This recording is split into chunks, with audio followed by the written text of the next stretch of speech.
28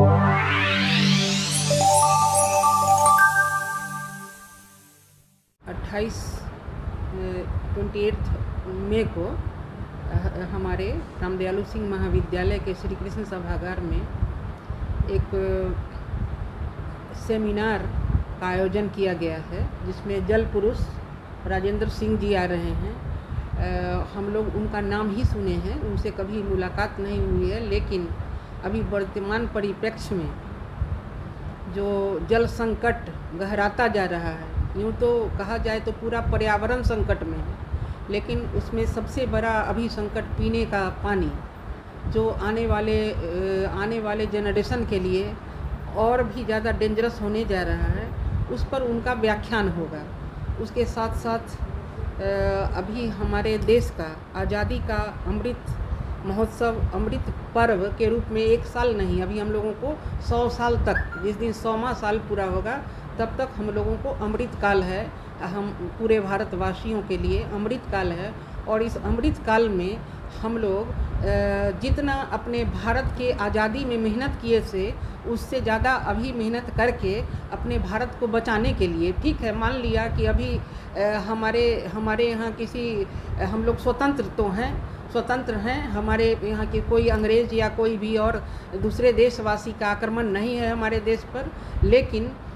जो अपने आप में जो ये संकट बढ़ते जा रहा है, वायु प्रदूषण, जल प्रदूषण, क्या अभी तो जल संकट, आपको मालूम होना चाहिए कि सरकारी लेवल से जब हमारे महाविद्यालय, डिफरेंट महाविद्यालय को नैक एक्रेडिशन होना है, तो उसमें भी वाटर हार्वेस्टिंग के लिए बहुत ज़्यादा पॉइंट दिया जा रहा है नैक ग्रेडेशन में। तो जब महाविद्यालय में ऐसी शिक्षा देनी है हमें, या स्टूडेंट को भी दिखाना है कि कैसे जल संकट से निपटा जाए, क्योंकि निश्चित रूप से यह समय आने वाला बहुत भयानक आने जा रहा है। अभी तो हम लोग शुद्ध जल बोतल में लेके घूम रहे हैं, बाद में वो बोतल भी नहीं मिलेगा, और गवर्नमेंट अपने लेवल से लाख प्रयास करेगी, लेकिन जिस तरह से शिक्षा और रोज़गार के लिए घर घर में जागरण की आवश्यकता पड़ी, और इसको हम लोग अवेयर करा के स्टूडेंट ज़्यादा से ज़्यादा कॉलेज में आवें, स्कूल में आवें, पढ़ाई करें, उसी तरह से अब इस वाटर हार्वेस्टिंग के लिए आप देख रहे हैं कि कभी यहाँ पर बाढ़ हो रहा है, खास करके हमारे बिहार प्रदेश में बाढ़। संस्कृति और समाज के लिए समर्पित राष्ट्रीय स्तर की संस्था राष्ट्रकवि रामधारी सिंह दिनकर स्मृति न्यास के तत्वावधान और रामदयालु सिंह महाविद्यालय के सौजन्य से एक राष्ट्रीय परिसंवाद 28 मई 2023 को रामदयालु सिंह महाविद्यालय के श्री कृष्ण सभा भवन में होने जा रहा है। इसके लिए सबसे पहले मुजफ्फरपुर की नागरिक चेतना की ओर से, मुजफ्फरपुर के युवाओं की ओर से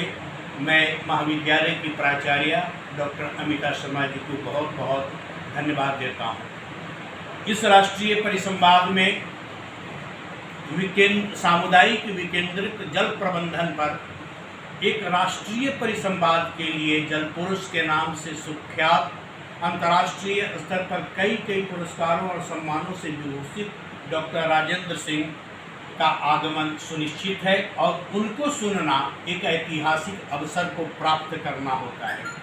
जल के प्रति हमारी संवेदनहीनता का ही प्रभाव है कि हम जल संग्रह के बारे में चिंता नहीं करते हैं। आने वाली पीढ़ी के सामने जल किस तरह से विकृत रूप में रहेगा या नहीं रहेगा, इन तमाम बिंदुओं पर गंभीरता से विचार करने की ज़रूरत है, लेकिन हम तनिक भी सोचने के लिए तैयार नहीं हैं। जैसे कि भविष्यवाणी की जा चुकी है कि तीसरा विश्व युद्ध जल को केंद्र में रखकर भी किया जाएगा, लेकिन मैं तो कहता हूँ विगत कई दशकों से छोटा जल के कारण युद्ध शुरू है। आप नगर निगम की किसी नल के पास चले जाइए, किसी गरीब और दलित बस्ती में चले जाइए, जल का कितना अभाव है। केवल राजस्थान में ही सुखाड़ नहीं है, यह सुखाड़ बुंदेलखंड में भी है, अपने बिहार में भी है, मुजफ्फरपुर में भी है। बाढ़ आती है, बाढ़ का जो भी पानी है वह अनियंत्रित होकर बस्ती दर बस्ती को बहाता हुआ चला जाता है, लेकिन उसी पानी को अगर नदियों से जोड़े, हम नदियों को स्वच्छ करें और जल के उचित प्रबंधन के लिए, जैसे तालाब खत्म होता चला जा रहा है। नदियों में सिल्ट जमा होने के कारण नदियां उथली होती चली जा रही हैं। जल प्रबंधन के संदर्भ में हम कभी भी चिंतित नहीं हैं, जबकि यह एक गंभीर चिंता है। भोजन ही जीवन है, इससे ज़्यादा जल ही जीवन कहा जाता है। और रहीम को हम याद करें, रहमन पानी राखिए। पानी राखिए से अर्थ आप अपने भीतर की नमी को भी बचाए रखिए, आप बाहर के जल को भी बचाए रखिए, क्योंकि जल और आपकी नमी बची रहेगी तभी मानवीय जीवन भी बचा रहेगा, प्राणी भी बचे रहेंगे। डॉक्टर राजेंद्र सिंह ने अपने परिश्रम, अपनी प्रतिभा, अपनी मेधा और अपने विचार से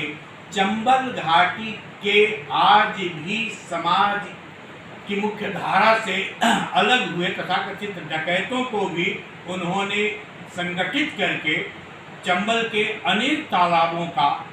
पुनरुद्धार किया है, जीर्णोद्धार किया है और वहाँ चंबल नदी का पानी उन लोगों के सहयोग से पहुँचवाया है। जल जीवन हरियाली उन्हीं की दी हुई योजना है, उन्हीं का यह विचार है, जिससे आज हम नालंदा में देख सकते हैं कि वहाँ हजारों की संख्या में तालाब और पोखर का जीर्णोद्धार हुआ है और उसमें गंगा का जल पहुँचाया जा रहा है। मुजफ्फरपुर से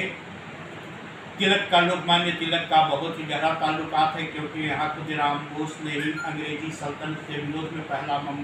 विस्फोट किया था, जिसके समर्थन में केसरी में एक संपादकीय लेख लिखा था और उसके विरोध में उन पर मुकदमा चलाया गया था। 6 वर्षों की जेल की सज़ा हुई, काला पानी की सज़ा हुई थी और जेल में रहते हुए ही उन्होंने गीता रहस्य जैसा कर्म योग पर केंद्रित महाग्रंथ का सृजन किया था। तो मुजफ्फरपुर से गहरा लगाव और संबंध है लोकमान्य बाल गंगाधर तिलक का। तो उन्हीं के स्वराज पर्व के आलोक में, जो कि यहाँ होने वाला है इसी रामदयालु सिंह महाविद्यालय के मैदान में, वह 18 सितंबर से 28 सितंबर तक गणेश महोत्सव के परिप्रेक्ष्य में आयोजित है। जो सांस्कृतिक उत्सव है, शिक्षा का एक बड़ा मेला रहेगा, वहाँ पुस्तक मेला का भी आयोजन किया जाएगा और 50 से ज़्यादा महत्वपूर्ण नाटकों का मंचन किया जाएगा, जिसमें लोकमान्य तिलक नाटक भी है, रश्मि रथी भी है, रविंद्रनाथ की कृतियाँ और प्रेमचंद की कृतियाँ भी नाट्य रूप में प्रस्तुत की जाएंगी। विवेकानंद पर भी केंद्रित है। सबसे पहले मैं आपके माध्यम से, मीडिया के बंधुओं के माध्यम से, विभिन्न चैनलों के माध्यम से मैं यहाँ के लोगों से निवेदन कर रहा हूँ कि यह एक अवसर है। जल पुरुष को सुनने के लिए पूरा संसार इंतजार करता रहता है और हमारा सहयोग है। यह एक बड़ा ही सुखद योग है कि मुजफ्फरपुर के ऐतिहासिक रामदयालु सिंह महाविद्यालय में वे 28 मई को आ रहे हैं। उन्हें जरूर 10 बजे से होने वाले इस बड़े संवाद में सुनने के लिए आप ज़्यादा से ज़्यादा की संख्या में उपस्थित हो। बहुत बहुत